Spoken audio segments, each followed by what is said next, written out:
स्वस्ति न इन्द्रो वृद्धश्रवाः स्वस्ति नः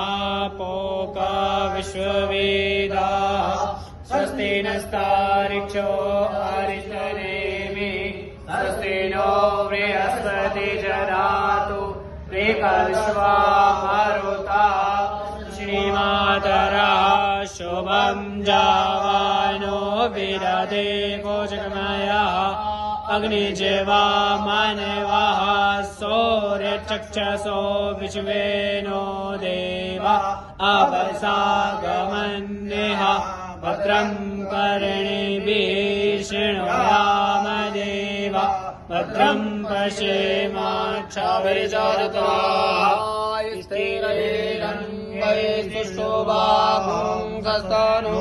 स्थिरैरङ्गैस्तुष्टुवापुंसस्तनोभिर्व्यासेमहि सन्नो यो शतभिन्नो शरदो अनन्ति देवा जत्रा नक्षत्राजरसन्तरूणां पुत्रासो जरपितरो भवन्ति मानो मध्यारेकदाय आदिर्द्यो सपिता सपुत्रा विश्वे देवादिदेवाञ्च जनादिर्जातनादिर्जानितवं माद्यो शान्ति अन्तरिक्षं शान्ति पृथिवी शान्तिरापः शान्तिरोषधयः शान्ति वनस्पतयः शान्तिर्विश्वे देवाः शान्तिर्ब्रह्म शान्ति सर्वगुण शान्ति शान्तिरेव शान्ति सामा शान्तिरेतो यतः